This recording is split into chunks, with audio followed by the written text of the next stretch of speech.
Welcome to Up My Hockey with Jason Podolin, where we deconstruct the NHL journey, discuss what it takes to make it, and have a few laughs along the way. I'm your host, Jason Podolin, a 31st overall draft pick who played 41 NHL games, but thought he was destined for 1,000. Learn from my story and those of my guests. This is a hockey podcast about reaching your potential. Hey there, hi there, welcome back, or welcome to you listeners to Up My Hockey with Jason Podolin. I'm Jason Podolin, and today we have the privilege of having Wade Redden on the podcast. Wade is a 1,000-game NHL veteran with a resume that is almost too long to go over, but I'm going to do my best to go over this man's lengthy resume. He started his junior career with the Brandon Wheat Kings in the WHL, where he played for 3 seasons. Wade was the WHL Rookie of the Year his first season. He went on to be a WHL All-Star, where I had a chance to play with him in Prince George. He was also a 2-time gold medalist with the World Junior team, first in Red Deer and then in Boston with me in 96. His first gold was in 95. He went to the Memorial Cup championships twice. He beat us, Spokane, in the league championships the second time, which I still cannot get over. He was a second-round draft pick, not second round, no, second overall to the New York Islanders his draft year. Brian Berard went first. That was when he ended up getting traded to the Senators, who drafted Berard first. It was a strange trade that usually never happens, but he ended up becoming a Senator, where he spent 11 seasons with the Sens. Ended up being the assistant captain of that team that went to the Stanley Cup championships against Anaheim. He was a 2-time NHL All-Star. He also represented Canada in 2004 at the World Cup. He represented Canada again at the 2006 Olympics. And this guy ended up going on to playing with the Rangers. He ended up going on to play with St. Louis. He ended up going on to play in Boston, where he went to the finals again with Boston. And what a career. This guy really was one of the best of his era.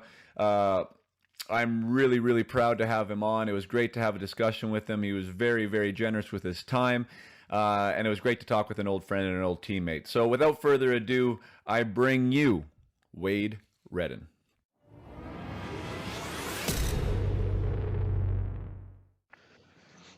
All right, here we go. I got Wade Redden on the podcast. So welcome to Up My Hockey, Wade. Yes, thank you, Jason. Good to be here. Yeah, it's interesting. We ran into each other in an airport in Mexico coming home. Like, that was probably 5-6 years ago now, and then again in a parking lot in Subway there with during the playoffs before everything got shut down. Which is crazy, because obviously we go back. Our junior days is where we really were crossing paths a ton. And then our careers took a different path, and it's great to have you on here. I'd love to kind of explore some of that stuff with you, even back in those days, maybe even a little bit before we got to the WHL, and walk some guys through. I know a lot of guys listen right now that are here are worried about the Bantam draft, which is coming up, in the WHL Bantam draft. And I think that's kind of an interesting age to start, because hockey kind of starts getting real at that point. And I know more so for the guys now than maybe for us, because it wasn't as big of a deal back then. Mm-hmm. But I know you were part of a draft there in 92, was it? Was it the 92 Bantam draft? Yeah, I guess it would. Yeah, 3 years, somewhere around there. Yeah, I think it was the 92 draft, because I was looking at it, and I know that I was one of the guys, because I'm a year older than you. The draft had already been instituted, but there was a few of us that had already been listed prior. Right. So like my draft, it was myself, Jeff Friesen, and what's his name? Travis Clayton was, yes. Yeah, there was 3 of us that had already been listed. So we were listed as 13-year-olds, and then we weren't eligible for the draft. But I believe your draft was the first year where every single player was eligible for that draft, because no one had been listed. Do you remember that? Is that accurate? Well, yeah, it could be right, actually. So mention that name, Travis Clayton. I grew up playing with him since I was like 8 years old, and I played against Jeff, was also up in Meadow Lake, Saskatchewan, just north of where I'm from. So we knew those guys very well. And yeah, they were the best players in the country. And I didn't know you at that time, but obviously right in the same realm of things. And then, yeah, I guess in those days, the draft was just kind of starting. As you said, I was part of the second one. So it didn't really have a lot of notoriety. There wasn't a lot of talked about it. I mean, you didn't have all the information that kids have nowadays. So I remember getting drafted though, and it was during provincials. We were playing down in Warman, Saskatchewan, and our team with Travis and my brother, whatever, we had a good little team. And I think we were doing a series, and we were down in Warman the night before the draft was happening. And I had no clue. I was kind of innocent to it all, but there's a bunch of scouts and a bunch of people that I remember were talking to my dad about it. And then sure enough, the next day I got drafted by the Wheat Kings, and we kind of had a connection. Kelly McCrimmon had coached in Lloydminster, and his dad had played some senior hockey way back in the day, and my dad knew the family. So other than the fact it was a 9-hour drive from home, we were pretty happy to be going to Brandon, and it worked out very well from there. But yeah, that was a big time. Obviously, I was, like I said, a little naive to it all and didn't probably understand what was really happening. But as playing provincial hockey, and I just love playing hockey, so I had a chance to join. You know, we'd seen a few Blades games and stuff. That was my only connection with the Western League, but you know, obviously excited to be part of the Wheat Kings. Was it, I mean, because now it is so different, right? It's so different. Like talking with the families that are doing it, and again, I mean, I knew I knew it was a good player, right? But there wasn't, you know, there wasn't the craziness, right? I mean, like, yeah, you got listed on your birthday, so you knew that you were supposed to be one of the top guys, and you know, maybe one of the top 3 guys for me at the time. You were drafted 2nd overall, so you knew that you were obviously somewhere up in the higher realms of the development curve. But again, there was no internet rankings. There was no this, there was no that, right? So we were kind of in a little bit of a bubble with that. And now these guys, like, they watch their stock go up and down. You know, they're 14 years old, and that's all they're talking about. And they're trying to be on the right team, and they want to hit the right tournament. And you know, they don't want to go to that team that's 12 hours away, or, you know, the parents are saying, well, there's no way we're going there. And it kind of gets a little bit nuts. So when you say, you know, it was 9 hours away, but I was happy to go. Like, is that being real? Like, were you happy to go 9 hours away, or were you like, holy smokes, man, I'm not sure about this, but you went anyways? Well, I went anyways. I mean, I guess looking back at things, and as a 16-year-old kid moving away from home, you miss out on a lot when you're away from your parents that long, and are for that far. So obviously didn't really appreciate it. I love going, I love playing. It was a little bit of a tough transition initially to be away from home and do all that. But once you sink in and become part of a team, I was pretty fortunate to have a good group of guys and a good team and a good organization to kind of bring us in. But yeah, no, it was, I was happy to go, I guess, at the end of the day. And, cool. And it was a great experience. My junior days were a lot of fun. I mean, looking at kids nowadays, though, and the hype that's put into it, I feel a little, I feel bad for some of these kids. They're at 14 years old. They're moving to different academies and prep schools. And I don't believe, I mean, I find it hard to believe that that's what they need to do. I guess does come a point in those days where, I mean, a kid from a small town. I'm from a small town in Saskatchewan. So what does this kid need to do? If I was living today, would I need to move away and play with the team? I hope I wouldn't have to at 14 years old, but it seems to be happening. I just think it's, you know, as far as a kid developing, it's a big onus on a kid to move away from their parents at that age. And I don't think you probably see all the, you know, the sacrifices that it requires or amounts to it today, but you know, that's a developing time for these kids, and to be away from home, that's such a big thing. Well, I believe, I mean, yeah. And I can hear in your voice, and maybe knowing a bit about you, like the perspective is way different as a father too, because you look, for sure. I mean, I'm sitting here with a 10-year-old, a 9-year-old, and a 7-year-old that all love hockey. And Hudson's potentially 5-6 years away from moving out. And I'm like, are you kidding me? Like, that's what I did, right? And I was an only child that my parents like supported that. And that's like, it seems crazy, but at the time when you're 16, it doesn't seem crazy, right? It's what you want to do, and it's the dream you're chasing. And it's this like, yeah, hell yeah, let's go, right? Yes.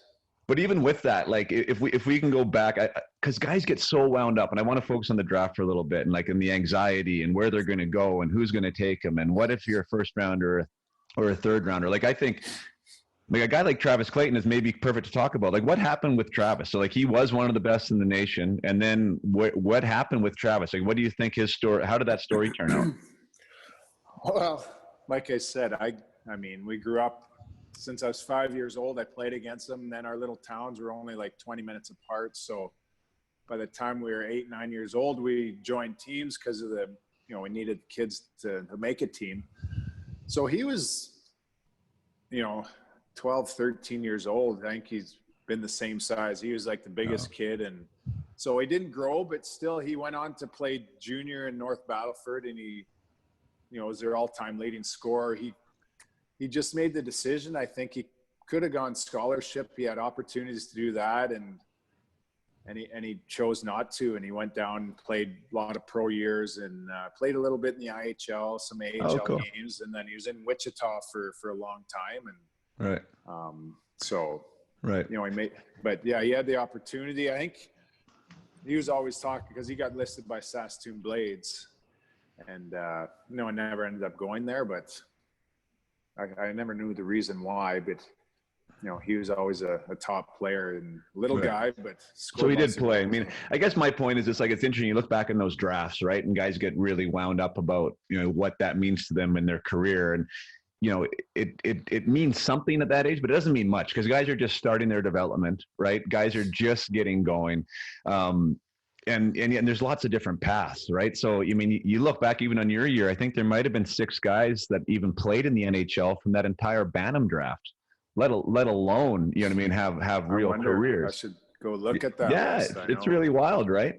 To see, I mean, how hard it is to make. So, I mean, I guess it's like anything else. You get drafted higher in the NHL draft, I think your opportunity maybe goes up as far as what, your role on that team and how many chances they're kind of going to give you. And I think the same would be said for the WHL scenario of like making the team, but it's by no means a make or break scenario. Right. And it's tough when you're in the moment, I think, but I mean, my message is like, just relax, right? Just breathe and take care of what you can take care of, which is not where you're going to get drafted. It's what you're doing off the ice or on the ice, right? That's going to help you the most.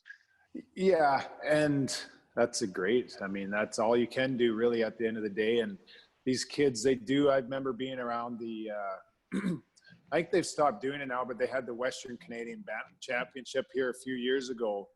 And I think the Western League actually sponsored the tournament. So they're in there giving their message, and these kids are all 14, 15 years old and, getting hyped up about the Western League. But do you know what? As far as a kid's development, yeah, the Western League's a good option. The college is a good option. But there is a lot of onus, as you say, about this draft. And it is crazy because there's lots of stories, too, where kids don't get drafted. And then they grow 6 inches and become great players. Or, kids are the top player at the 12, 13. And then they just kind of peak at that level. Like there's different routes for all these kids. And I guess it's having the right mindset to believe in yourself, to have that work ethic. If you want to do something, if you believe in that, and I guess at the end of the day, a kid knows where he stands and things. And as you develop and as you go on, it's just putting the work in and doing what you need to do to get to the next level. Some kids are going to develop and be there, some aren't. Yeah. And I don't know. I don't think you need to put too much stock in this draft because there's a lot of kids that find their way, whether they're taken high or not. Yeah. Yeah. You got to take care of what you can take care of at the end of the day. And your journey, I saw that before you went to Brandon, you played junior A, right? And that was similar to me as well. As a 15-year-old, I played in Penticton with the Panthers. Paul Carrier was on that team, and Jeff Torrey and some other guys. So that was a big move for me, though, because I was either going to play second-year Bantam, try and play midget somewhere, or maybe play BC Junior. Decided to play BC Junior. Personally had a pretty good year, scored 20 goals there. I mean, it's a man's league, right? You're playing with 20-year-old men, and it was a tough league. So it was a good initiation, I guess, for what was ahead in the WHL. Was there, like, how did you navigate that as that point? Was it your decision? Were your parents heavily involved in where you were going to play that year before the WHL?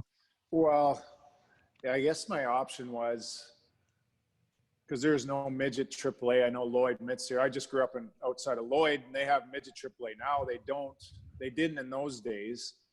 So my next option would have been to go to North Battleford and play midget AAA with them. Probably was I think something that was kind of an option.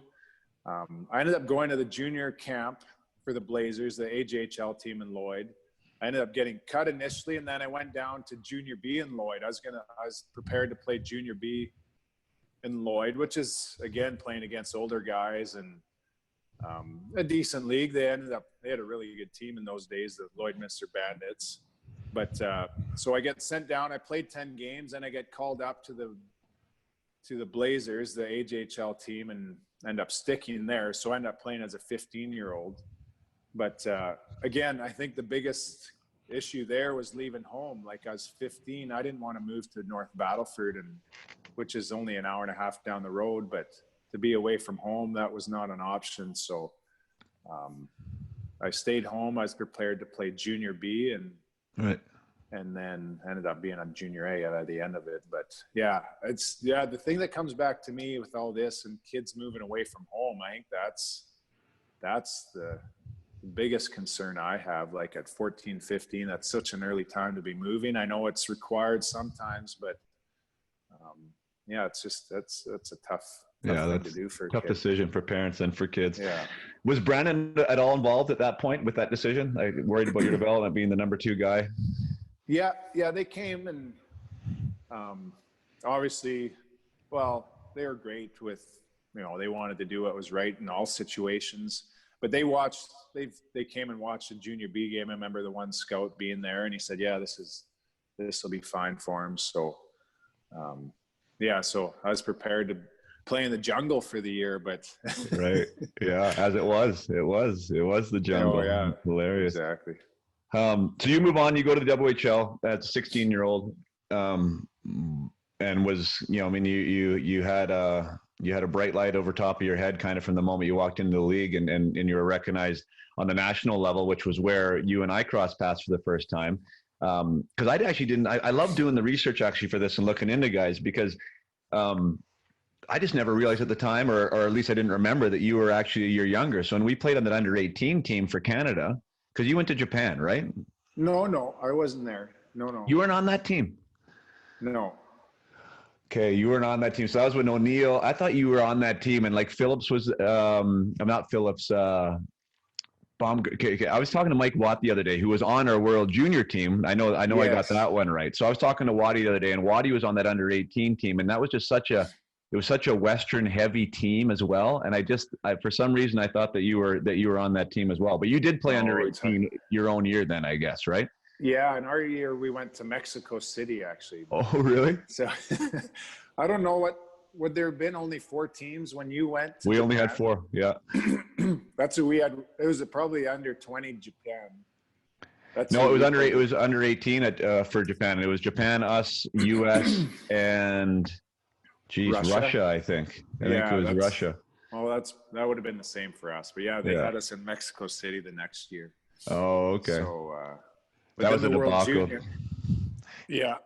Well, yeah, and then which is actually a cool little segue, because like World Junior, you played on that on the lockout World Junior team as an underage, and that was the year you ended up going 2nd overall in the NHL draft. Like, that must have been a crazy experience to be on that team. The tournament was in Red Deer that year, so just down the road from where I grew up. And then there ended up being 2 guys that got injured. Jamie Allison and I think, is it Armstrong? Not Derek Armstrong, but a guy. They're both top D guys. Chris Armstrong. Chris Armstrong. He was in Moose Jaw, that's right. Yeah. Florida draft pick. He was with me and with the Panthers for a while. Yeah, right. So they both got injured at the camp, and then I was kind of next man standing. So I made the team. I ended up getting some power play, whatever, was in a bit of a role like that and got a few goals and whatever. So, that was a great team though. They had, Marty Murray and Jason Allison, forward, top forward of the tournament, and then Brian McCabe. Anyways, another Spokane Chief there with you. Yeah. Caber was a top D-man in the tournament. But yeah, it was an unreal team, and obviously went on to win every game and got the gold medal. But that was a great experience. And then that was still the round robin format too, right? There was no final that year, correct? Yeah, that was the last year of that. And then the next year with you, was the first year with the round robin. But I always laugh. I got to just say this about the World Junior. I remember our time in Boston. And I'm pretty sure it was you, but we're singing Sadie Hawkins. Remember, we were in the back of the bus, and I always remember you had a great voice back in probably do, but I forget what song it was, but there was it Jerome, and there's probably 4 or 5 guys trying to sing this song and just belting it out. So I still laugh at that. That's so funny, because I was going to ask you if you remember that. And so in Boston, and I remember the song too, because it makes the story that much better. So we'd have our headphones on, and whatever the hell we were playing it on too at the time, probably some like Discman or something, right? Yeah. But it was Sinead O'Connor. Nothing compares to you. Right. So the highest thing you could ever imagine. So the only guy who could hear it was the guy who was singing. So we'd have the headphones on, and everyone else could hear it. We couldn't hear the music. Oh my God. I still laugh about that. Bunch of donkeys on the way to the rink singing Sinead O'Connor to each other. My gosh. That's the kind of stuff you remember though, right? I mean, that's the good stuff. Yeah. With that whole scenario, like what I've interviewed a few guys on this, and it's interesting. I mean, you went on to play 1,000 games, congratulations. Amazing. I know that must've been a real big accomplishment, but like, you did get the Stanley Cup finals. You played in the Olympics. You did some amazing things in your career. Where do those 2 gold medals stack up as far as in the accolade system? Oh, they're right up there. I mean, it's you see, I did go on and play a long time, but as far as winning anything big, I think those are probably the last time to be on a championship like that. So it's, whether doesn't matter what level, when you win, it's a special feeling. So that, I still got those gold medals in a special place in the house here. And those are huge. I mean, even when you look at, the excitement around the World Juniors and being a part of it as a fan now, it's, it's an exciting tournament. To be kids at that age, it's some great memories coming back and thinking about those days. Oh, it's awesome. It's really awesome. And it's one, it's hard to make, and 2, it's hard to win. And yeah, for guys that like, I've talked to some guys, and they just, it really ranks up there. It's a real special place. And I think maybe more so for Canadians, just because it is such a huge thing here. So it's really a part of our culture and a part of who we kind of identify as a hockey nation. And to be on the winning side of that and participate in that, guys always hold that real high. And I think that's special and should be acknowledged, because it's a real neat thing to do. 100%. Yeah. It's like we're sitting here talking now about some of the funny, and it's the goofy stuff we did in those days too, and the memories you have away from it. But get a group of guys like that together, top players from across Canada, it's pretty unique and pretty special to be a part of that. So 100%, I agree with you. Yeah, Mike Watt. I said I was talking to him the other day. He was my liney there during that tournament. He's all gung ho. He wants to get a reunion together of that team. So he might be getting a phone call from him. He sent a tweet out. Excuse me. He sent a tweet out about that, and I've run into Mike a few times over the years too. He's coaching now, and I seen him a few years ago. But yeah, it's the same guys. Even. Oh, it's funny. So my dad played some hockey back in the day, pro hockey, before I was around, but he still sees old buddies, and he always would say to us, you got your old buddies, they'll never go away. So it's coming back now, because I see all my buddies from junior, or even now that I've been done playing pro too, but you see these old guys, and it's like, just you pick up where the relationships you have don't fade. So it's pretty special. It's one of the best parts of hockey, and that's one of the things you try and get through at the youth level, and even to the parents. It's like, yeah, everyone. I mean, there's a goal, like whatever that goal is. It's different for everybody, but you can't lose sight of what the sport's for and what it's Yeah. all about. And I mean, it really comes down to relationships and that aspect of the sport. Because like I said, I mean, we haven't seen each other for what 20 some years, and we could go down and have a beer and have some laughs and have some chuckles, and you share. There's something just in the DNA about that, right? That you've been there and you've done it, and it's great, and that's a great aspect of the sport too. So I'm glad you mentioned that. Yeah. Before we get into the pro, I'd be remiss if I didn't talk a little bit about my last year, and I think actually it was both of our last years, where you knocked us out in the league finals, in the league championships. Right.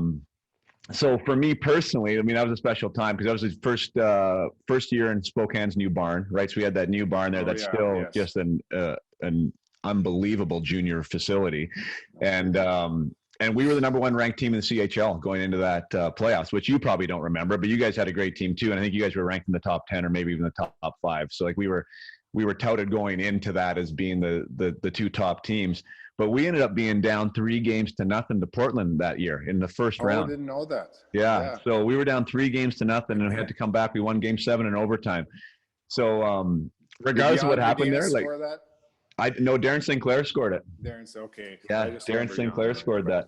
I think I had won that game, but anyways, he got the big one, and yeah, so we were history making anyways, right? Because no one had ever done it. I don't think anyone still has done it. Come back down from 3-0 in WHL to win. Not that I know of. Which I mean, it's hard to do, right? But it was the perfect storm because we were the better team. We were running into a hot goalie there at the start, and we kind of had to get our feet from underneath us. But anyways, then we ended up going on and then playing you guys, and I was personally on fire that whole playoffs. It was just sort of one of those things. We came back from World Junior that year, and I think I got a little bit of confidence from that and just was rolling. I had like 21 goals in 15 games going into that series with you guys. Yeah.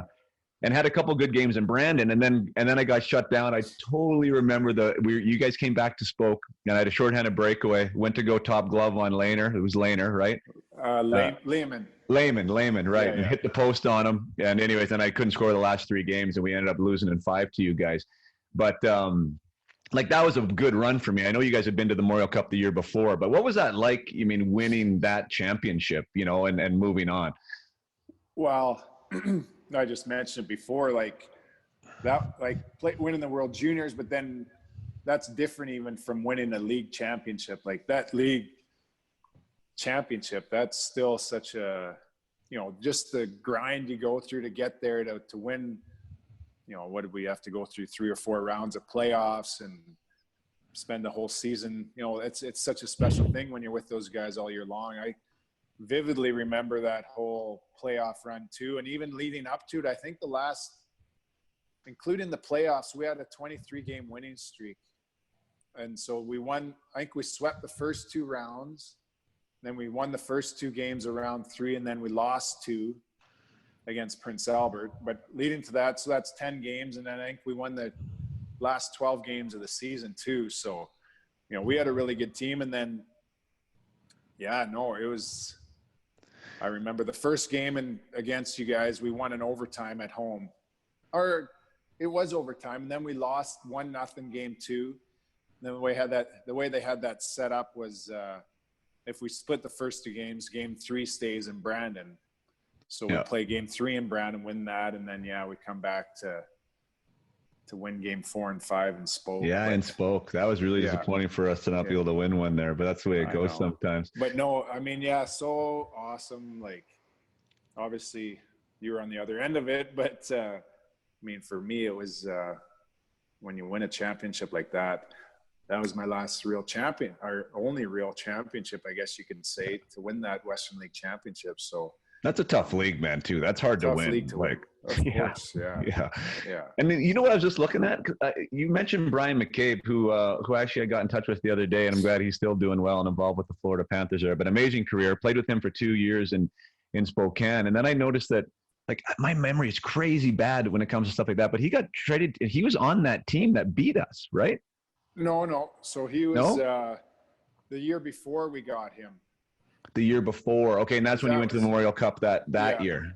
Yeah, gotcha. That year we lost well, Kamloops was hosting that year, and we lost to them in the league final, and then we got a berth to the Memorial Cup because we were the Western League representative. We didn't win the league, but we were finished second to them. So yeah, we ended up going that year. But Kaber came to us that year, and that was his last year junior, so he moved on. Okay. So he must. Okay. So my memory isn't that bad. I got my dates wrong in the DB. I'm like, I don't remember playing against Kaber. Like that would be more memorable. You wouldn't have been trading him if you wouldn't have been trading him that year.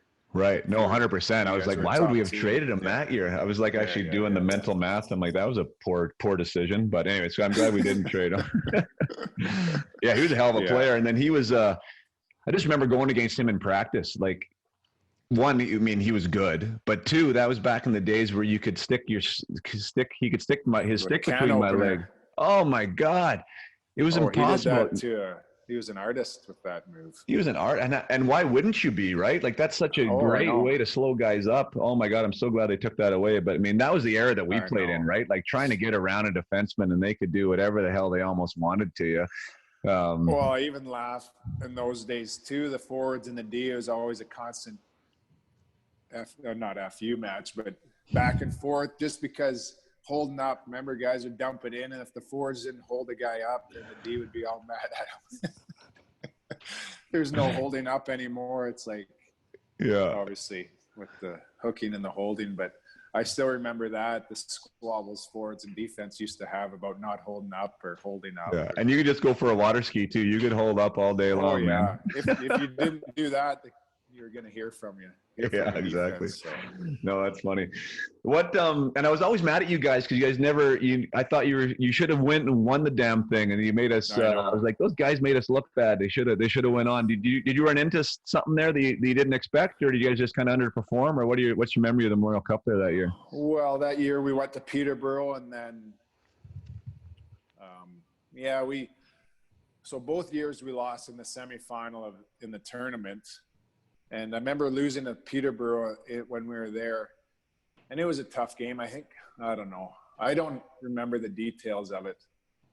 But I remember the reffing was a little suspect. And so I'll use that as an excuse. But yeah, it was French referees. That was a problem. The Homer referees. No. But no, we didn't play our greatest there, to be honest. We kind of, after riding the high and being on that wave of just that feeling you have when you're going to win, I think we kind of lost that a bit. And then we ran into, like, Granby ended up winning that year. They had an unreal team. They had George LaRock was on their team. I can't remember all the names, but was Jason Doig on that team? Jason Doig was on that team. Francois Bouillon, another guy that played a long time. Little defenseman, right? Little defenseman. Yeah. He was their captain. I think I fought him when he was in Montreal's farm team there. Yeah, he's tough little bugger, actually. And then, but they had a really good team. I can't remember who else, but as far as forwards, they had some guys that could score. But they had a good team, and they ended up winning it. But disappointing because we got to go there, and just the disappointing part, I guess, was that I don't feel like we played our best. So. Right. But that's the way it goes. So you move on from there, and actually I will cover it briefly because the other thing we have in common is that we both got traded for Kirk Muller at one point. Oh, Jesus, that's something to hang your hat on. Yeah, isn't that a trivia question? So I know you were part of that three-player or three-team deal, which kind of swapped first and second round picks there when Berard went to the Island. You were originally drafted by the Island, then you went to Ottawa, and Muller was involved in that going to Toronto. And then I was the guy that was traded for Muller from Florida at the deadline, I think 2 years later. So we share that. You went to Toronto. I went to Toronto, from Florida. So I was, which is a really impactful point in my career. It was kind of interesting. I want to touch on that a little bit when you ended up going to New York, because it's just something different about going to a different place. It was obviously way different for me because it was my first year pro when it happened to me, and you were well into your career at that point. But so we'll touch on that a little bit later. But I want to talk about you getting into Ottawa. So, I mean, you're coming out of the WHL, you have a great run, you go to the Memorial Cup. You had a letter on your chest there in Brandon, second overall pick. How was it stepping in there, and what were your expectations after that Memorial Cup? Did you feel confident enough that you're going to make that team? Do you think that was where you're going to end up? I did, yeah. I guess. I mean, I think in my mind that,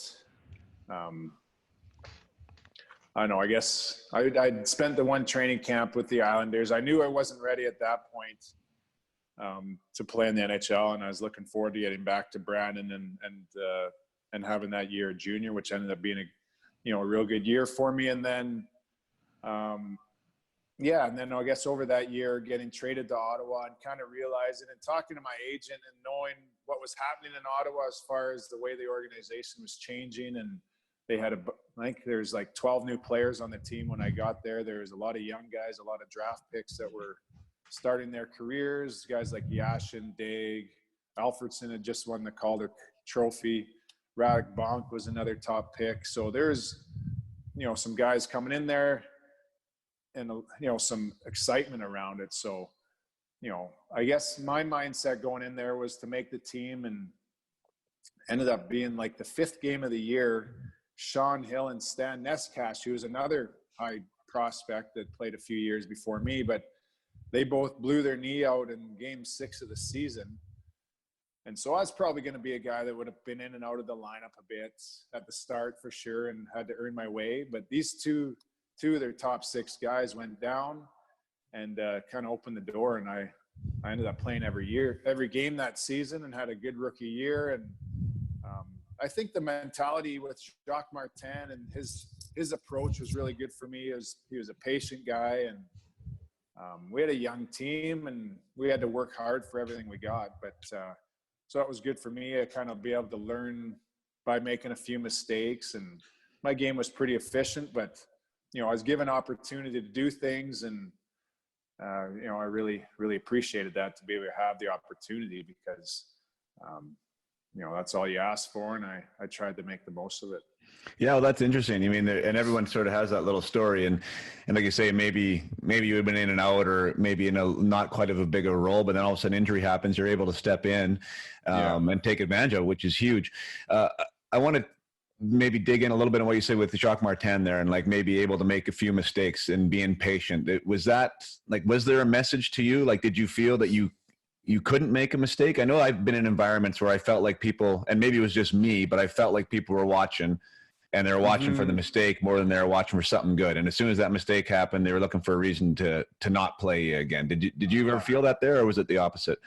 No, I was the opposite. I didn't feel that. And I have gotten that feeling in other situations, and it's a terrible feeling. And I hate coaches that operate that way. Like, just let a guy, because you're going to get the best out of a player by just letting them be themselves and play their game. And so I've never really understood that approach of some coaches that are just all over guys for no good reason.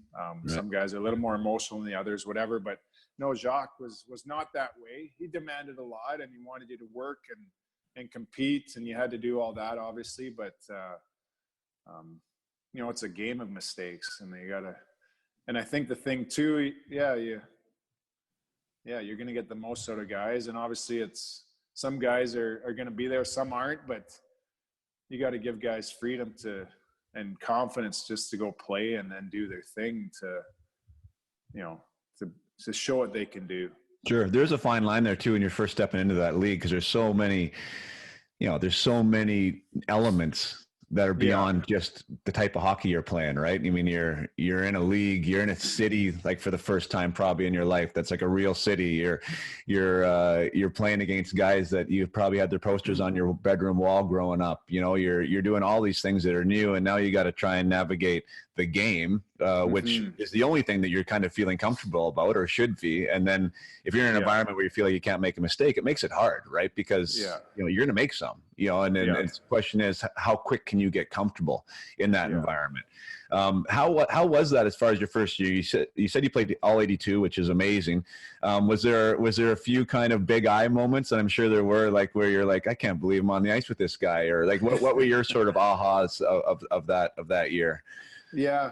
Well, I even go back to my first camp with the Islanders and playing an exhibition game MSG. I took a 2-on-1. I think Graves and Messier were coming down on me. I was 18, and I can still look up, and I must have been in the second period, but all my recollection is I look, and it's just like everything's just kind of like in fisheye view or something. I could see the bright lights from the scoreboard above, and those two guys coming down on me. But definitely some moments like that where, yeah, I mean, Gretzky was still in the league then, and Messier, those guys were with the Rangers. Lemieux, I have a few pictures of guys like Lemieux was, I think, hadn't retired, whatever he was in his stage of his career. But yeah, it's pretty amazing when you think about it. And being a young guy playing against these guys, there's pretty huge thrill. No, that's really wild.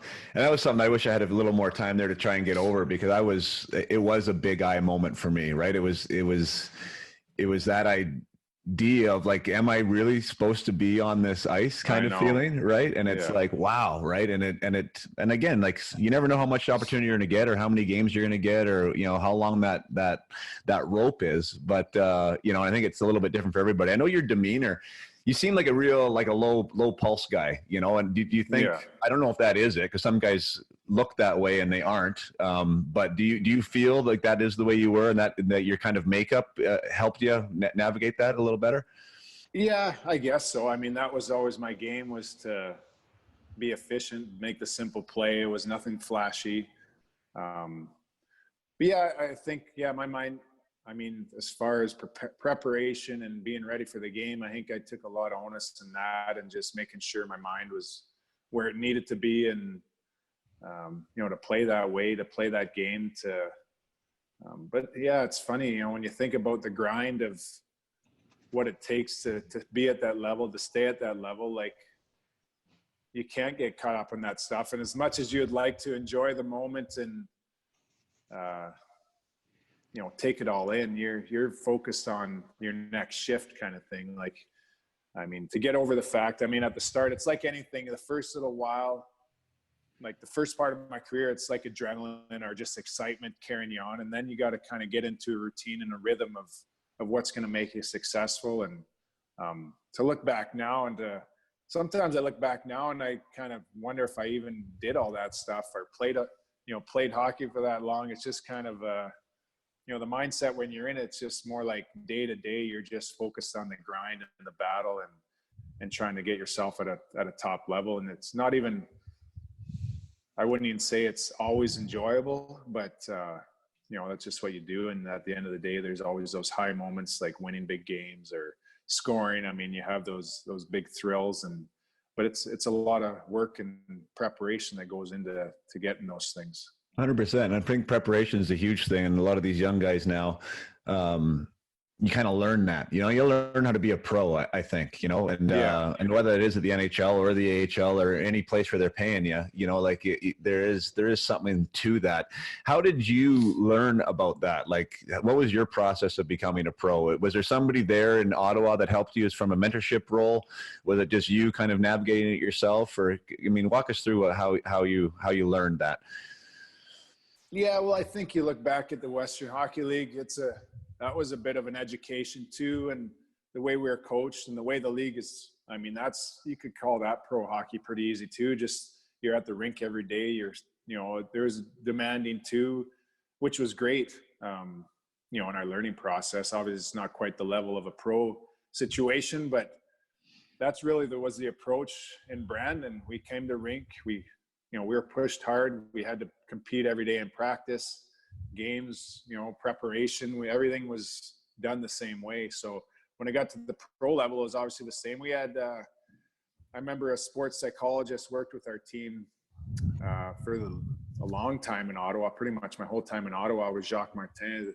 Johnny Phelan was his name, and he was a professor at Queen's, and he was also I think he was the captain for the national rugby team. So here's a tough guy, awesome dude, but he'd come and work with us and talk about, he'd have presentations probably 3 or 4 times a year, just getting mentally, you know, what it takes, how to prepare, how to visualize, how to do all these things to keep your game at a high level and really get the most out of yourself. So I still have a lot of those handouts, and I still think a lot about those tips and advice of what it took and what did you needed to do. And everyone's different. Everyone does their own thing, but he really helped me with that for sure.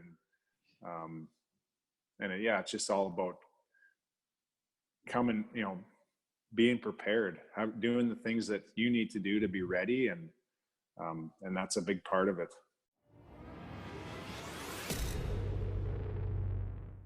Just taking a quick break from the conversation to remind you that the best way for you to support this show is to go to wherever you get your podcast and try and review, try and rate it, and share it, subscribe. That is the way we can get more eyeballs on the podcast, so we can get the value here in front of more people.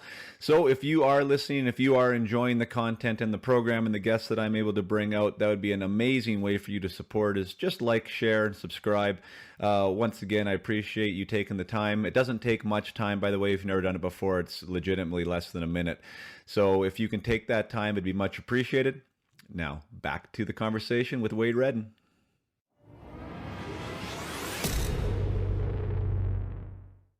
No, that's great. I'm glad you mentioned that. I had an amazing interview with Danny Briere. He was one of my first guests on, and talking about his journey, from the minors, where he was doing great and was a first round pick and all the rest of it, but he had a really hard time figuring out how to be an NHL player. And he talked really vulnerably about his time with the sports psychologist, and how everything that he was doing off the ice ended up transitioning him to a position of confidence on the ice, where he felt like he belonged. And it was all, you're not getting into specific details, but that word preparation is huge, right? And it's like what you want to do when you're not with your skates on, right? That makes a big difference for a lot of guys. And I do want to get into it, because I think now you're sort of dealing with some of that stuff with the players in Nashville on that side, right? And it's something that I do now too. I was doing that. I didn't do that this year, but I did 3 years doing it for sure. Yeah. Okay, awesome. Yeah, I'd love to get into that, because I find that really interesting, because that is something that I'm helping guys with now, is that, like you've said it a couple of times, the mindset is such an interesting word, right? It means different things to different players. It takes a mindset to be a pro. It takes a mindset to become your best and to fulfill kind of your potential. And I think in some aspects that was where I felt that I was missing some things, right? Like taking an opportunity, or really understanding how to step into the moment, right? Being confident in a situation where maybe you haven't earned the confidence, right? That's a really interesting thing, right? To be confident in an environment where you've never actually had results before. And there's a mindset to that, and there's a process to that, which I've learned now after, and which I love talking about, because it's such a powerful thing, right? And it's interesting for me to hear you still remember the sports psychologist that you talk to 3-4 times a year, and that had an impact on you, and you have the handouts, right? It obviously to you, right? And obviously something that helped you.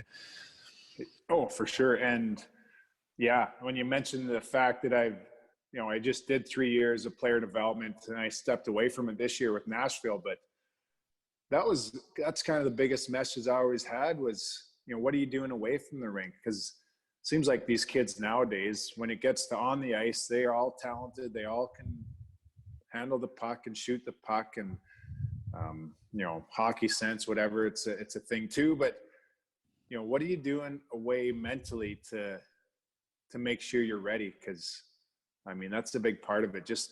We always talked about the apex. Like, I'd have to look at the handout again, but he had kind of a graph where it's like your emotional side and physical, and then there's there's a zone there where you want to be, right? Like the apex of all these things, and how do you get to that? And so it's really interesting, and really work can be done to get yourself, because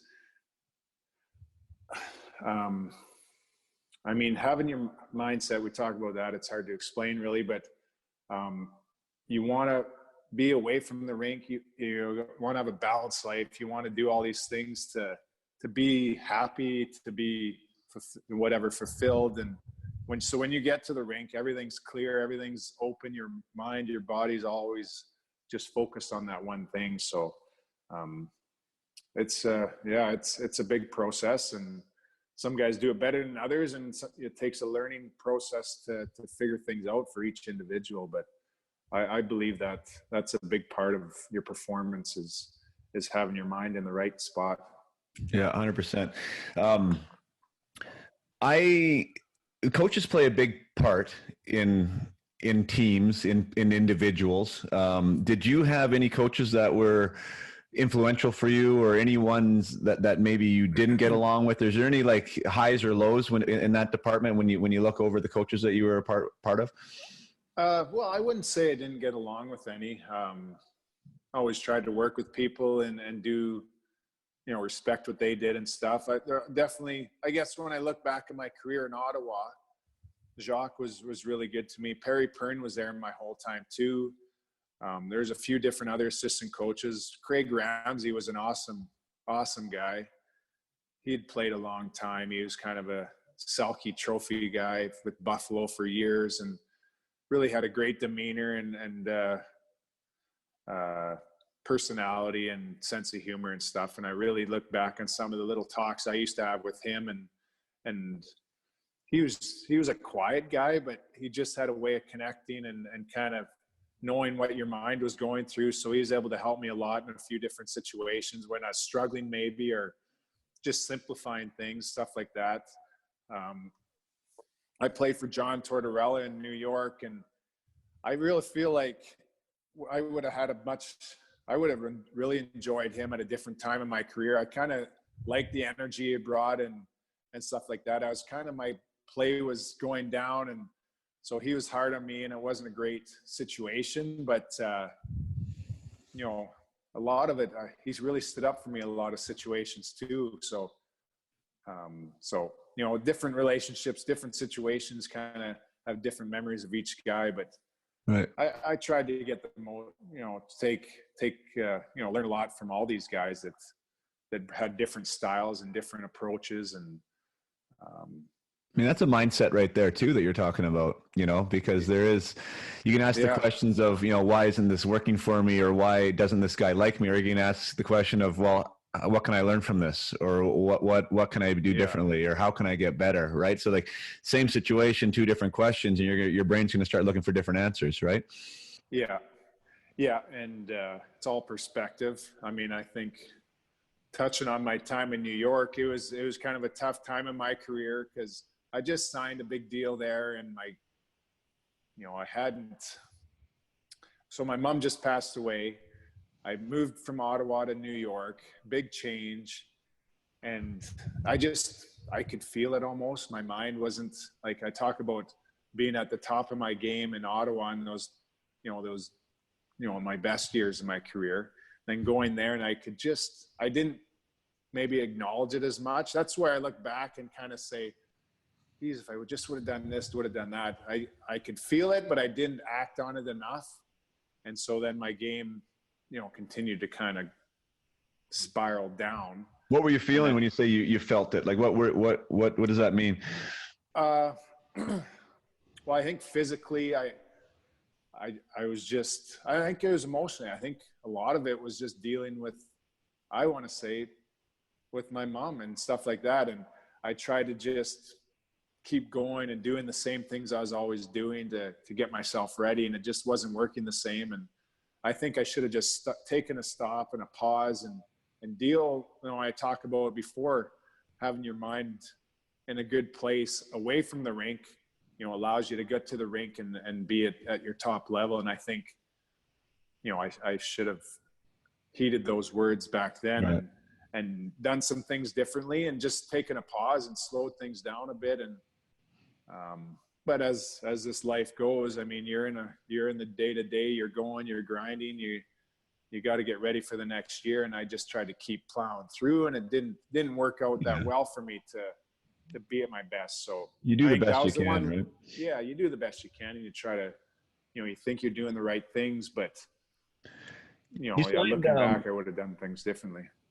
Yeah, because there's lots of things. I mean, you talk about the New York scenario, and I've never signed a big ticket. I mean, you signed a relatively big ticket, that 2-year deal right before. So I mean, you had a big money deal.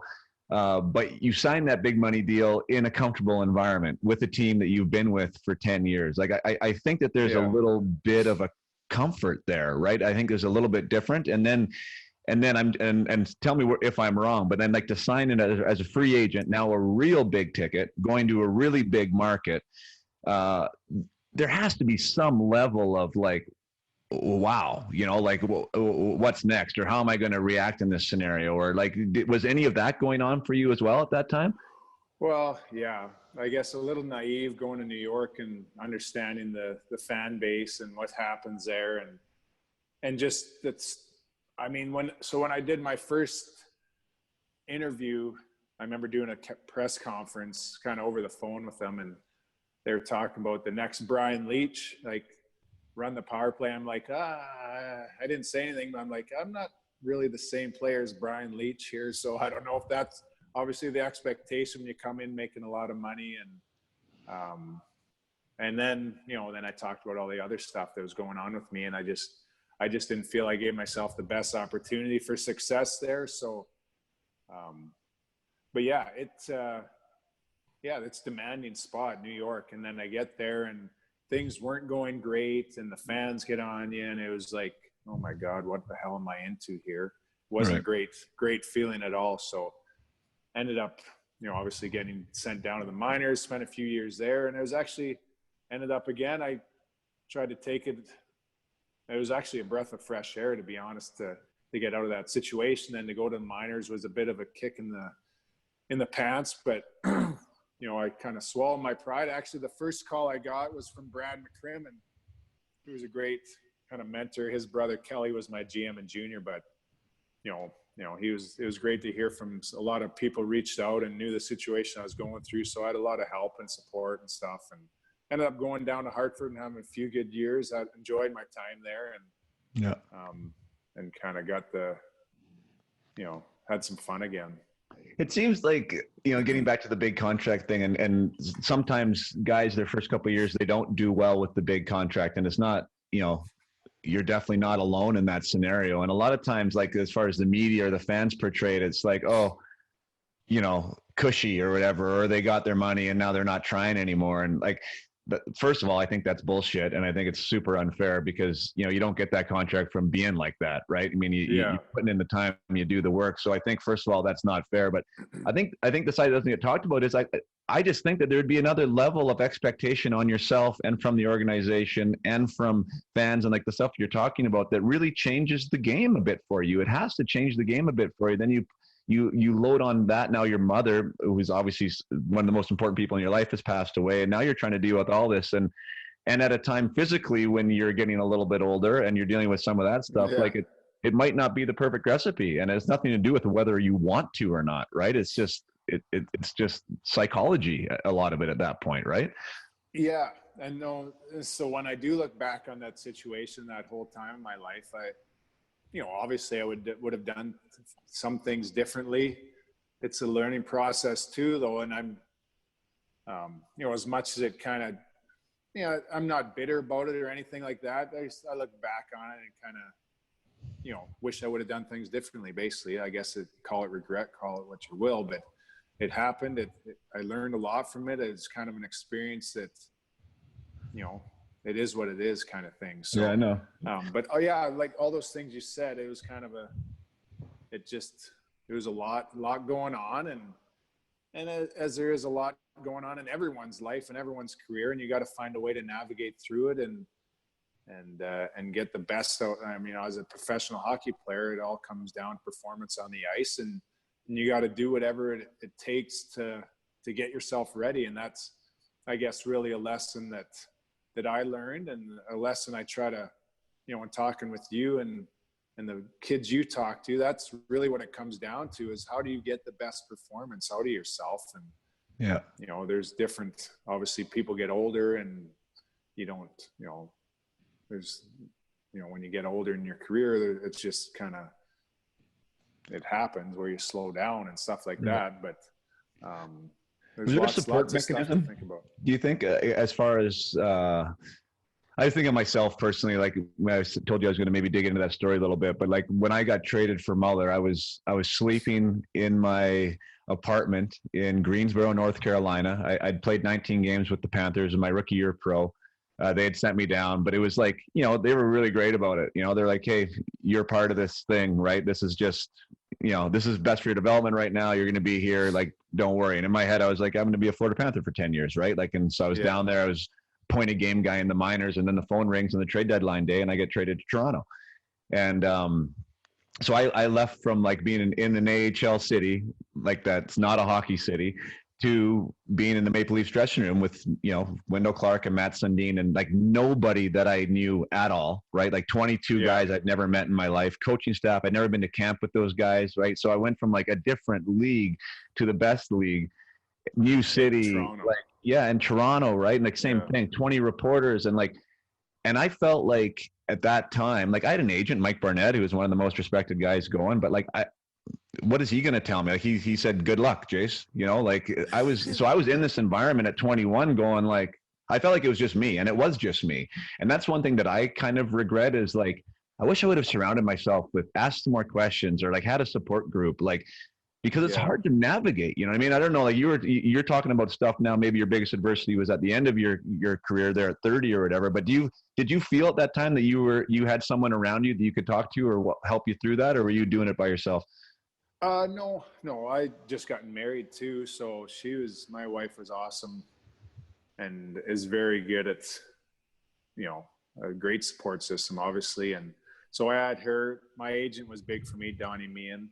But like you say, like as much as you go to Toronto, the hotbed of the hockey world, but you're alone. Like that's what I find a lot of these kids too, like, as much money or as much notoriety or whatever, at the end of the day, you go home to an empty apartment or you're a single guy.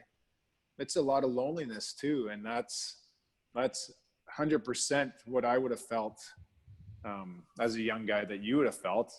And I don't know if the age has changed. Kids reach out more. They're more connected. Maybe it's the technology, whatever, but you didn't have anyone you could just text or you weren't on Instagram. I don't know, stuff like that. Like, it's loneliness and not understanding, in those days, no one reached out. You just kind of sucked it up. You did what you had to do. Everyone was toughed it out. Right. But, I think that's when the mental health, supports and stuff like that, people understand more about what kids are going through and what people are going through, and you need help and you need support. And, that's probably one thing I was bad at too, is reflecting on my feelings and understanding what you're going through. Cause you just focus on the next game and you just kind of bury whatever is going on and okay, we'll practice. Okay. Yeah. We'll get ready for the game, but you didn't really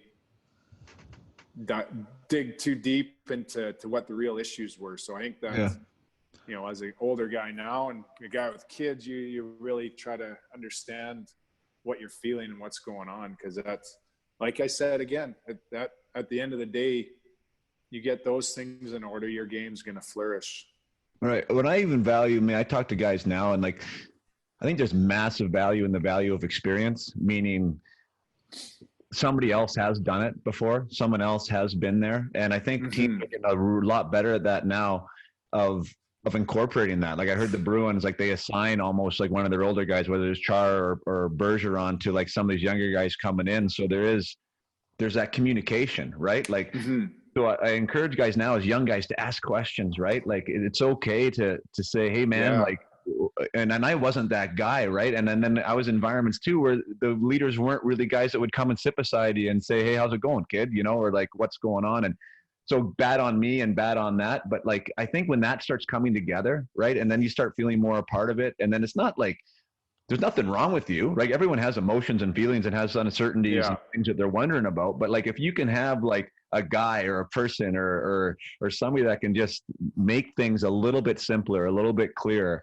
it helps. And I don't know. I mean, did you feel yourself grow into that role, or even maybe when you were in the minors, like you had an A in your chest? I mean, for the Stanley Cup finalist team, right? So you mean there was leadership qualities about you, for sure. Was that something that you tried to make people coming in feel comfortable? 100%. I always felt that I was that way, even in junior because I remember guys power vets, right? You call them, these guys try to be tough and they be hard on the rookies. And I never understood why you'd want to do that. Yeah, kids got to earn their stripes and they got to earn their respect. But I was always make them feel comfortable, bring them in, like talk to them. And even my role with like even every team now has player development guys. And that's really what it's all about too. Like you come in, here's a young kid gets drafted. And on my role, I was obviously experienced and played a long time. So I'm going to talk to this guy. I'm going to make him feel comfortable.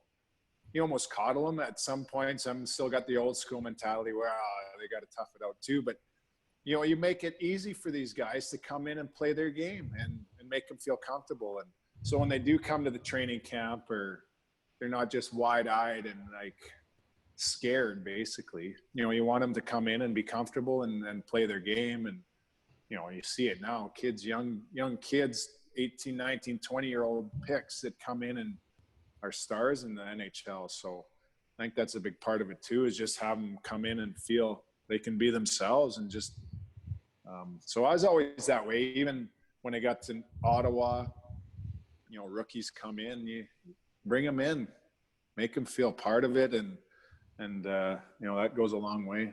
Oh, 100%. I've heard it again and again. I had one experience that I've shared in the show before, where at the end of my career, I tried out for the Red Wings, and that was when Babcock was there and Holland was still there, and I had a relationship with Babs from Spokane, and I was going to give her another kick at the can, and it was just such an amazing experience, because I felt like I belonged in that environment. And it was like the least likely of me to make that a team ever, right? I was 29 years old. I just come back from Europe, and I mean, it was kind of like a has-been almost, right? But I felt like I could play there, and I felt like the guys made me feel like I could play there, and just being a part of that culture of like togetherness where everyone is a part of this thing was like nothing that I felt anywhere else that I was in my pro career. And when I've interviewed guys like, Brad Larson I've had on the show, and he talked about his time with Colorado and how everything was about winning that Stanley Cup. And the guys at the top knew that a fourth liner like Brad had to feel like the most important player on the team. And he said there was times where he felt like the most important player on the team, right? They just knew how to talk and how to bring guys up. And, so good for you to do that, because my God, you might've made some careers there too by doing that, that's the thing, right? And that's, I mean, I don't claim to be the one to do it always, but as far as like a team setting, a team culture, a team personality, I don't know, like you're talking about Colorado and Detroit Red Wings, who are the better teams in those in our days, right? Like, and these are the teams that were successful and won Stanley Cups, and Joe Sakic and Steve Yzerman. I don't think you find two better people in the hockey world than those guys, and those are the people leading the charge in that mindset. And then you look at some of the organizations that stumble and struggle, and you just you wonder how things are operated there. And I think it all starts with, like you say, treating people the right way. And Lars, well, we were all in the same World Junior team there, so, and he was same type of guy, same person, that team guy, and it's funny to hear him talk that way too. So it's not surprising that these teams have success that do, because just the way they treat their people and the way they bring everyone together.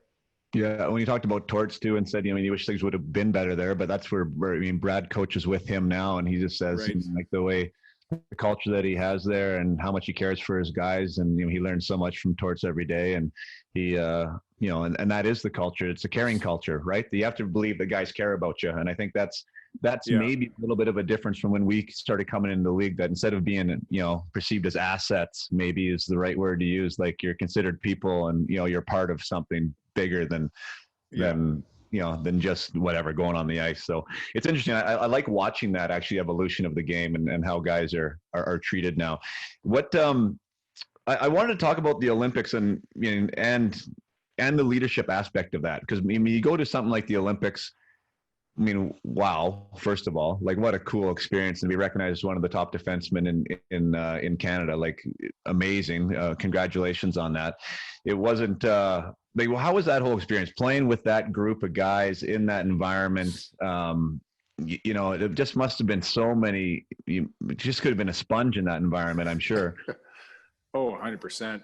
So I played on a few different, well, obviously from World Junior, some World Championship. I played on the World Cup team in '04. So a lot of the same guys, you kind of get to know these guys, and it's a lot of the same players on these teams. But yeah, the Olympics was special. Like, yeah, to be named to that and to go to it.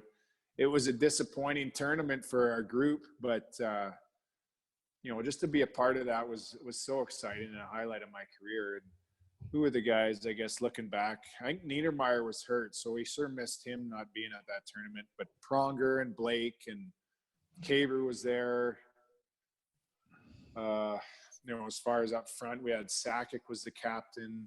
We had an unbelievable, I mean, look at the team. I can't think of all the players on the roster, but yeah, it was an unbelievable roster. And then, you know, yeah, it was the one thing I can say about Torino, Italy. It wasn't that great of a setup. When I looked 4 years later and watching the Vancouver Olympics and the excitement that was around that, it looked like a much different environment and experience for the participants. But yeah, to say that I went to the Olympics, it's pretty cool. Pretty cool to be a part of that. Yeah. Did that take precedence over the World Cup in your opinion? Yeah, it would have. I think for sure it was. I ended up getting hurt in the World Cup too, so I think I played 2 games of that tournament and was kind of hanging around for the rest of it, which was fun too. But but no, it was yeah, Olympics, and we got to see some other sports too, which living in the village and doing that was kind of the experience that you remember a lot too, and meeting some of the other athletes. And there's actually an athlete. She was a speed skater from Lloydminster, a girl, Chrissy Myers is her name. So she was, I think, a year younger than me in high school, but she was on the speed skating team. So I remember meeting up with her, and we all went over to watch some of the races and stuff. And yeah, just to be around some of the other athletes is pretty cool. No, that's amazing.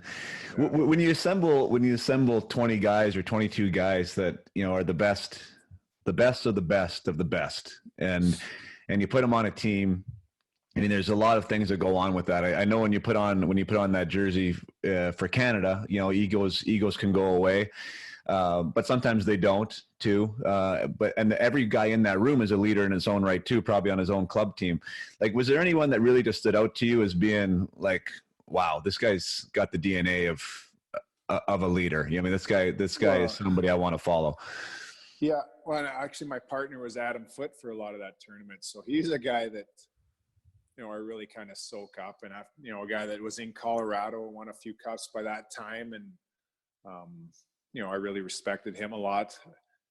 So, guy like him, but just, yeah, their mindset and just the way they talked and the way they operated in between periods, or what they said.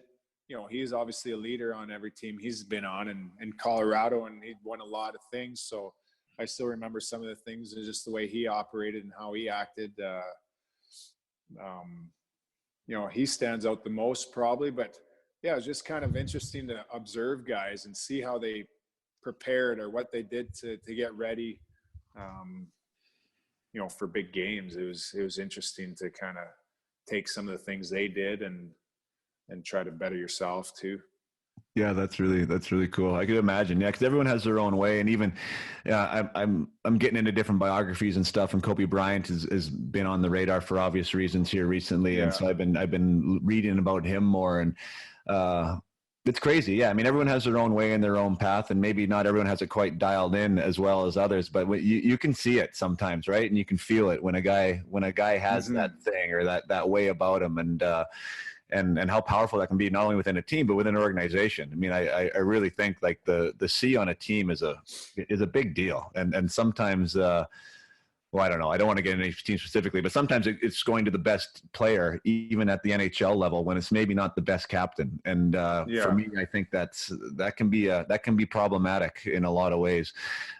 Did you, who in Ottawa there? I mean, actually, somebody comes to mind is like Chara. So you played together with Chara for a while. Yeah. he ended up going to Boston when it was the cap era issue. They kind of had to make a decision between the two of you, if I remember correctly. You end up staying in Ottawa. You go to that. Yeah. You go to a Stanley Cup final, I think, the next year with a letter on your chest. Chara goes opposite way. He ends up winning a cup 4 or 5 years later, and now is still playing, and now recognized as one of the best kind of all time, maybe even in some realms. Like, did you see him in that way at that time when you guys were together, or was he more just a peer? Well, no, I think so. He came to Ottawa. What year was it? 99, and he hadn't really established himself yet. He'd played a few years, I guess, with the Islanders, which is an organization that kind of was stumbling and never could really seem to get going in those days. But he came in, and he really, to watch a guy and to see how he operates and to just the preparation. Like, this is a guy that was committed 100%, worked out all the time, was like no nonsense guy. And he was really good for our group. And I remember even getting a chance, because I went to Boston late at the end of my career. I played a few games with them at the end. And just to be around him again, and just the presence he has amongst a defense core, obviously, first, but also the whole team, and the way he leads, it's a no surprise Boston's so successful the way they are, because he's so committed and so dialed in. And, add to the fact his stature and what he can do physically and stuff like that. He's just a guy that makes it easy for everyone around him, because he's such a strong leader and does all the things and does them to 100% of what it takes to be successful. So, right. He was really good for our team in Ottawa. And, it was unfortunate.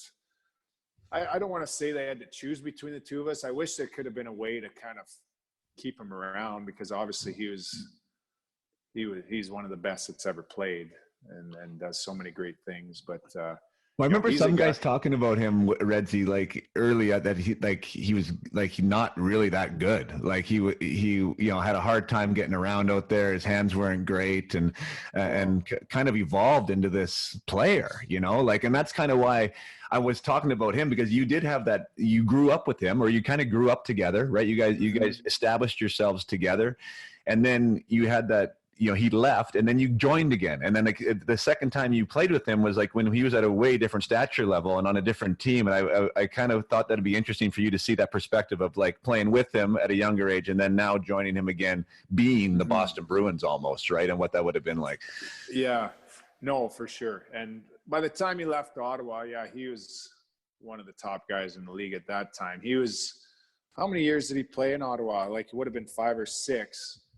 And, but like I said, just the way he did prepare, because he probably was that player. In junior, he got to the Islanders, and he wasn't anything. He was a big guy and was strong, but just, I guess his work ethic kind of got him to where he became a player. Like, he was starting to make plays with the puck. I remember him dangling around. Like, he wanted it so bad. I think that was his thing too. And the way he worked in the off season. I was reading an article about him, how he's kind of, because his dad was a Greco-Roman wrestler, right, in the 76 Olympics in Montreal, but talked about the work ethic and working smart. So I think he's cataloged every workout he's ever had since like the mid 90s, and he has it all documented, all organized, and he's just a real astute guy and really focused guy. He got into cycling when he was in Ottawa. Curtis Decision, I think, brought that to the table, because Curtis was unreal condition guy too. And they started doing these road bikes. I think they both went and did a couple, there's almost like a experience you can do at the Tour de France. So they went and did this, which is like an elite bikers. It's not the Tour de France guys, but right. So Char was doing all this stuff, and his physical stature and ability was just off the charts. And he really worked hard to get him. And then the skill level, like, he just became a player. Yeah, he's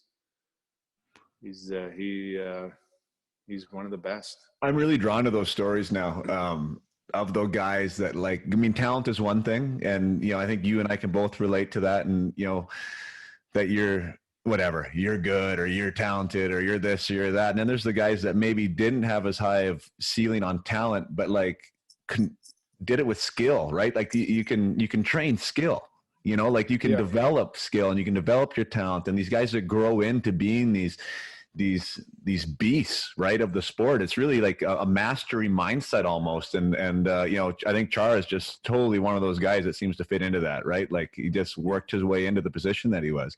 Yeah.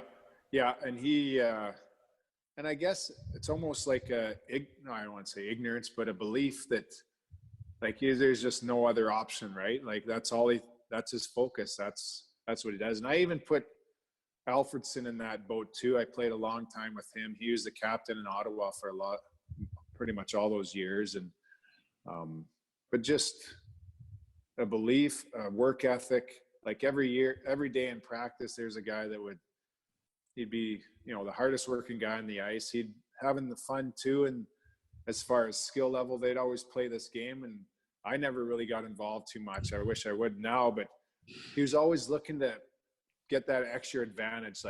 And it ended up, that's just his personality. I think guys like that's the way they live their life. Like they're always, whether you're playing a card game or a board game or ping pong or basketball, whatever, they got to win everything. Right. So they just have that mindset.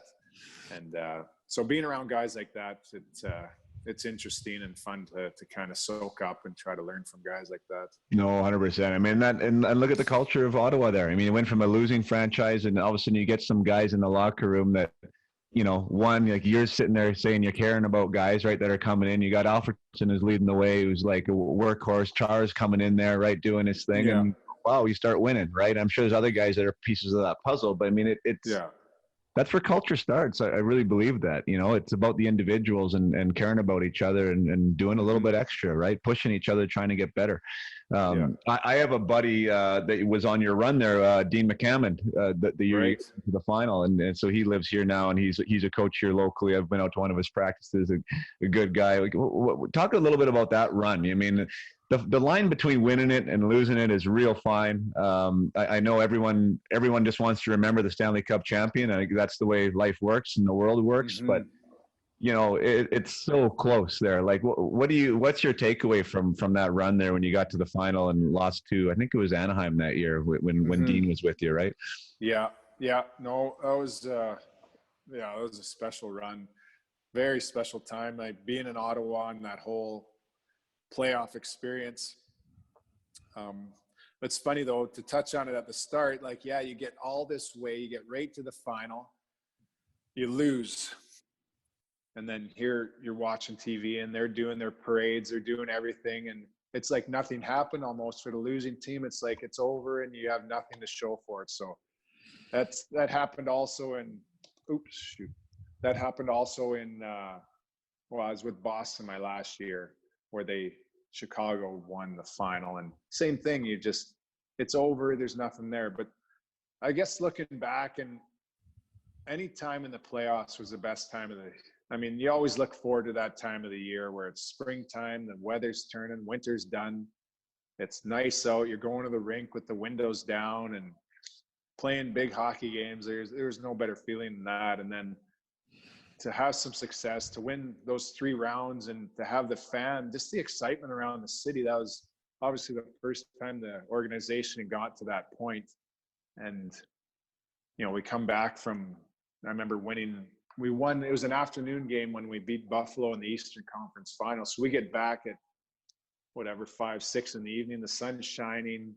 There's people lining the streets outside where we landed our airplane. And just the excitement around that and the people that knowing during our games, they kind of adopted the Red Mile thing too, that Calgary had started back in 2004. And I think they called it a Sens Mile, but the whole street was shut down and like everyone is just so excited about it. So to know that was going on and you're a part of all that, it was such a cool experience. And but at the end of it, when you don't win, it's like it all ends so abruptly and there's nothing to show for it. So it was disappointing, but at the same time, there's a lot of great memories. Some of those big games, you think about overtime wins and games where, key situations and games where, we rose up and then got the job done. It's such a great feeling. Yeah, and it brings a team together. And I mean, I bet you could probably name every guy in that team, or if or 90% of them, right? It's just like there's something about those teams where you have to come together to get that far. It's just that's the way it is. And I got goosebumps on my forearms when you're talking about it, the playoffs, because like for me, that was always what it was all about. I mean, like, yeah, I mean, the regular season was fine, but it was, no matter where you played, it was always a grind, right? It was like to get to the next one and, but then when you're playing to play again, and it's just, like you said, there's that certain flavor in the air, and it's just a different time of the season. And that was what it was all about when guys, and that's where you saw the true mettle of guys too, right? I mean, guys come out there, and it was, I don't know. I just always loved that about sports. The playoffs was always just the best. And, and that was the biggest thing I missed when I got out of the game. It was like, everyone says they missed the room. Of course I missed the guys, but I got fun buddies at home too. You know what I mean? Like, it's not like that wasn't the biggest thing, but it was like that competition level is what I missed, right? Like when you are playing to play again, there's something special about that. And I missed it. Me too. Your last year there, when I was first up with Florida, as a rookie, so that was when we got knocked out by you guys. So I got knocked out by you guys in Spokane, and then they called me up to Florida, and Florida was in the playoffs. So you couldn't go anywhere because you're going to the Memorial Cup, and so Florida was in the playoffs, and I was supposed to play. When I landed, I had a practice, and then I was supposed to play the next day against the Bruins. So it would have been my first NHL game. Ray Shepherd was hurt. I showed up for I had the pregame skate, and I came into the room for the night, right, with my suit on and everything else. And Ray Shepherd had some like miraculous recovery, like during his pregame nap or whatever. and then I never saw the light of day again, right? Like that was the closest I got. And then I was a black ace the rest of the way. But that was the year they went to the finals. So like we went. Oh yeah. I was on the ice in Pittsburgh when we beat Pittsburgh in Game 7, right, with the T-shirt on, and like ended up getting swept by Colorado. But I mean, that was a really wild way to start my pro career, right? Like going to the Stanley Cup final as a black ace and traveling with the team and doing all that stuff. I saw you played games there with Boston, but when you weren't playing, were you kind of in the black ace sort of role, or what was your role? Yes, basically. I started playing. I got hurt in Game 4 in the first round against Toronto. So I separated my shoulder, and then I missed Game 5. I played Game 6, and then I couldn't go in Game 7. That was a big comeback when they came back late and ended up going. So, and that was kind of the coming out party for Torrey Krug too. He ended up scoring like, I don't know how many goals in the next round. So then I never ended up getting back in. So I was kind of around and practicing, and so it was like a month and a half just kind of hanging out and watching and maybe getting a chance and trying to stay ready as much as you can. But yeah, that was kind of the same role, black ace, and just taking it all in. So black ace in Boston's different than in Florida. We were playing volleyball, and we had the best hands going. You should have seen. Yeah, I would have probably enjoyed that more so. Yeah, that's funny. Good memories. To wrap things up, I would love to talk about, you said you're not doing with Nashville anymore, but I mean, it's definitely in line with what I'm doing now, what I'm passionate about, and that's, the player development side and like the stuff that we're talking about, right? Getting guys ready, and how can guys be the best they can be and have the careers that they want. And how did that, you're with, so Scotty Nickel is there. So Scotty Nickel, who I have to have on this podcast, because like I played with him in Detroit. So for the Vipers. Okay. Yes. So it was, I had been traded twice at that point. Something crazy happened to me and the Kings, and like, it was a weird scenario for me where I was like, I don't know why I'm in the minors and why I'm bouncing around, and like I want to be somewhere else. And it was like this kind of really weird scenario. And Scotty Nick was on that team, and we had like probably the worst team ever assembled in the IHL. It was Tampa Bay's farm team. They had taken me off waivers, and we were horrible. Tampa was horrible, and we were horrible. And we only won like 20 games that year. Scotty Nick was our captain. I loved him to pieces, but like, he was 25 or something, or 26, I think, that year. Had played 2 games with Buffalo at the time, in his history. He was 11th round pick or whatever, and he 13th. Was a scrappy power penalty kill guy, a good character guy. But honestly, I would never, ever, ever have suggested that he was going to play 600 games in the NHL. And he left that season with me in Detroit and went on and played 60 games for Calgary the next year. And I still don't know how that happened. Like, I'd love to know how that whole scenario happened for him and how he got on. But enough about Scotty. We'll save that for my interview with him. But he's the guy. And so you're working kind of right alongside with him in Nashville, right? Like when you were there, correct? Yeah. So him and I played together also in St. Louis. Okay. Which was where I signed after the lockout, and then I'm getting traded to Boston from there. But so no, Scotty and I hit it off. He was actually really good buddies in Rochester with one of my teammates in Brandon, Darren Van Owen. Oh, okay. So we kind of had a connection there, and then we really hit it off. And then, and he brought me in to kind of help him. He was doing it all by himself, doing the player development thing in Nashville. So he was awesome to work with, and I'm sure I'd probably. I don't think he's changed much, obviously, over the years, because the way you're describing him, I just loved him to pieces. The way that he operates and the guy that he is, he's such a good dude. But no, just to see here's him and I doing the thing, and I was a high pick, and he was a 13th round pick. So it's kind of funny the way we our careers went, and the way we could kind of relate with the kids that were coming up through the Predator system. And there's different ways to get there, right? So that was kind of the big message we always had was, whether you're a high pick, whether you're down here and not drafted at all, whatever, like, it's up to you guys. It's, nothing's written in stone here. It's kind of, there's opportunities, and there's a perfect example of a guy that found a way to do it, right? Like, he was, went to Calgary. He was just a tough, feisty. He did whatever he had to do. He ended up being like a top face-off guy in every season he played, killed penalties, did all those things that he had to do, and did them with energy, and was a great guy to have around probably too, which helped him a lot. So. Oh, 100%. I mean, I have a big smile on my face as you're talking about him. I mean, one, like I said, I love those stories. I do think they're great.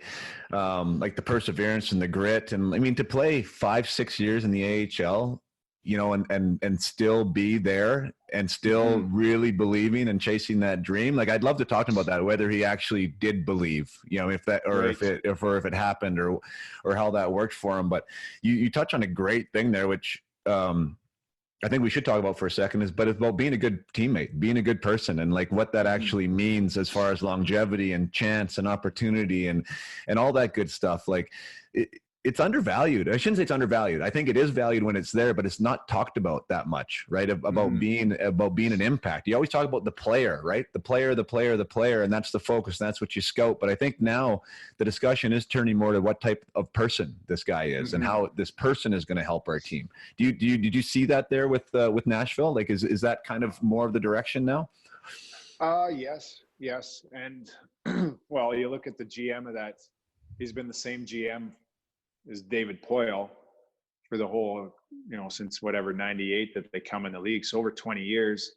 And just the way the person he is and what he values, I mean, that's a big part. They've always been a team that was really good and almost exceeded their expectations, I think, because they didn't have a lot of money to spend, but they did do their homework and find the right people and good people to have there. And if you weren't, going to have that, be that person, or if they felt you're a problem or whatever, they'd do their best to help you, but they'd get people in there that wanted to be there and stuff. And they always found success that way. And now that they've kind of taken the step and become one of the elite franchises really in the league, they still operate the same way. And they value that so much, the kind of person, the character that you have. And I think, when you want to have success and establish a culture, that's really where you got to start. And they certainly do that there. And the development of the prospects is, I don't think it's at a greater significance to a franchise than it ever has been now, because with the salary cap era and paying big money for the free agents and these older guys, right? You need to have your draft picks turn out. You need to have your AHL guys come in and fill important roles. So I can really see why people are, taking. I mean, development was, I don't always go back to our dinosaur era, but I mean, it wasn't really like that. It was like, we'll find somebody, right? If Yeah. it's not you, it's somebody else. Now there really is I feel like there's more of a microscope on your guys, because your guys need to become guys that play for you. How do you, like, what was the discussion there, and how did you encourage that to happen, or how did you and Scott handle that development side? Well, no, you create a relationship with these guys, and you try to instill, the things we've talked about here, like preparation, physical, like we bring them in every year, and I think a lot of teams do this, but we'd have a development camp right after the draft. So you're bringing them in, showing them how to work out, showing them how to eat, mental side of the game, like stuff like that maybe they have some experience or knowledge about already, but you're trying to teach these guys, and we're using our experience and what we've gone through and the mistakes we made, whatever, you're trying to instill or trying to pay it forward to these young guys. And obviously there's the high prospects and there's talented guys and stuff that you're going to focus on a little more, especially when it gets into their season. You're going in, you're trying to watch them a couple of times a year. You do some video stuff with them. But really what it comes down to is you create a relationship with these guys. You try to get them to feel comfortable. You try to get to know them. And, if there's things about them that, you'd like to improve on, you try to do that, and try to. Sorry about that. Oh, that's okay. Call. You're back. Got you back. Okay, yeah. Sorry about that. But yeah, you're really trying to just have these guys, make them feel comfortable. Have them. I probably would pump their tires a lot and try to get them feeling good. And then too, sometimes you got to be honest with them. And some kids would come to camp or the development camp and they'd be chubby, they'd be out of shape, and you got to say, like, this is on you. Like, you got to do the things. This is what you got to do if you want to be an NHL player. You got to put the time in. You got to work. You got to be conditioned. We talk about body fat and all these things. These are things you can control. And going back to Scotty and the way that he, how he made his niche. He was always a top condition guy in training camp. Like, he was a 13th round pick. How are you going to get noticed? What are you going to do to get out there? And so you go and you battle hard every day. You come to camp in the best shape you possibly can. And, those are all intangibles that you can control. So, Right. What can you control? Do those things right, and gives yourself the best chance. So those are a lot of the 100%. messages we tried to give to these young guys. What was your touch points during the year, like, to develop that relationship and to really, I guess, you got to develop trust, right? Because it's one thing to put a figurehead in front of somebody and say, here's what you got to do. And there's another thing to actually develop the trust where they believe you have their best interest at heart. They want to be able to share stuff with you, right? And then there is that relationship. So how does that get built? Is it like once a week? Is it once a month? Is it an open door policy, or call me when you need me? Or how do you develop that? Yeah, well, it was I guess just getting in front of a person, and you go out for dinner with them after, you go to a game. I guess a lot of it too, like, we spent this week at development camp. So myself and Scotty, and then it'd be the coaches from Milwaukee. So you do a lot of things together. You're spending all day together for like 7 days. You can get to know some people pretty good, and you just talk to them, right? Like, I don't know, you try to be vulnerable yourself and try to be open and honest and create a relationship, however that happens to develop. Right. But you talk to them, and I guess getting in front of them and excuse me, having a conversation, having dinner, just, some takes longer than others, depending on the people, but try to earn that trust and try to tell them, like, this is where I see it. This is what I want to see you do well. I want you to be the best you can be. So try to give them that stuff. Cause at the end of the day, I didn't really care about, I didn't get a lot of money to do what I was doing. And obviously I cared about the organization, and the organization is going to make the best decision they can to have success. But you're trying to help these young guys to realize what they got to do and how they can, get the most out of themselves. So It's fun to watch though, like, because Dante Faber was the first. When I first got there, I just kind of come on board, and he had just gotten drafted. So here's another Penticton V, actually, speaking about. But it was really interesting to see where he came from. And there's a few other kids too, young D-men, Quebec kids that are unreal guys but you just tried to, it was fun to watch them because they're kids that were committed and wanted it. And you just tried to help them along their path. So it's fun to watch them now where they've developed. Yeah, totally. Yeah. What if with your time there, what could you pick one or two things that that you notice with guys coming out of junior now, whether they're top prospects or not, like the one or two things that is missing, maybe not in their game, but maybe it is. I mean, I know you mentioned preparation a few times. Is there something that you could say, hey, guys need help with this? This is one thing that they should be focusing on or trying to develop? Well, I guess at that age, you're always going to have to get stronger and faster. And so I think, yeah, just what are you doing in the off season, conditioning and stuff like that. But other than that, I mean, a lot of it comes down to the player they are and who they are. And, you try to, just tell them like this, you got to put the work in, this is the stuff you got to do and a lot of them know, are on that right path already, I guess. But, I guess at the end of the day, there's a few kids in the minors right now in Milwaukee, a couple of young kids from Quebec that are defense that they're great players. Are they going to be NHL players? I don't know. Like, they're right on the edge and they're, 21, 22 years old, but, they need an opportunity first and they do everything well, but they don't do anything, nothing's super elite. So, right.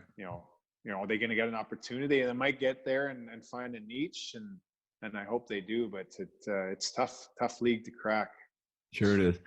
Yeah, I find that interesting. The one thing I work with my guys on is developing their own standards. And I think that's an interesting conversation because you talk about working hard in the off season and generally teams will give like a program, right? Or even like during the season, right? You'll have your practice that's 20 minutes and maybe you're supposed to go in the gym and do your 20-minute ride.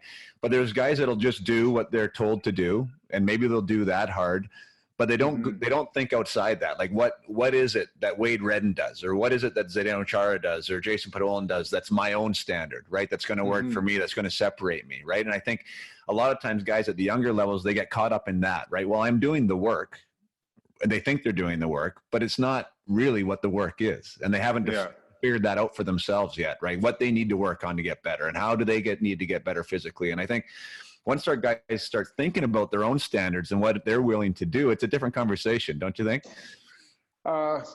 Yeah. I mean, I think naturally some guys just have that DNA or it's ingrained in them to know that maybe they just believe or know that they're going to get there and there's no second guessing. But it takes a special recipe to kind of get there and to know to stay there, right? So right.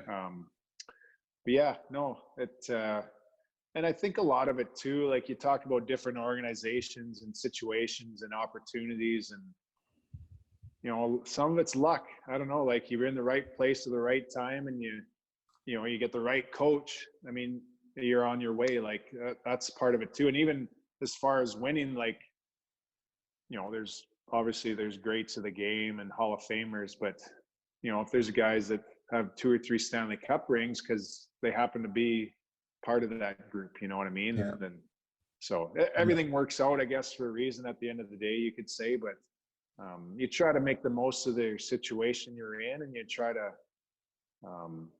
I guess, just kind of roll with it as you go. Like there's a lot of things out of your control and you just got to kind of work with it. And then there's the things you can control. So you try to get the most out of every situation. Yeah, no, I think that's a great point. Being ready for your opportunity, whenever that is. I mean, you can kind of control that, and that comes down to preparation and how you're looking at it. And you don't know. I mean, you don't know how it's going to roll and how many opportunities you're going to get, and who's going to like you and who's not, and how the puck's going to bounce. There's stuff you can't do, but at the end of the day, I think if if you're doing those things away from the rink that are right, it's going to serve you as a guy. Yes. It's going to serve you as a person. It's going to serve you as a dad, as a husband, as whatever it is you're going to do. And you start learning the right process, which is something that I've really fallen in love with.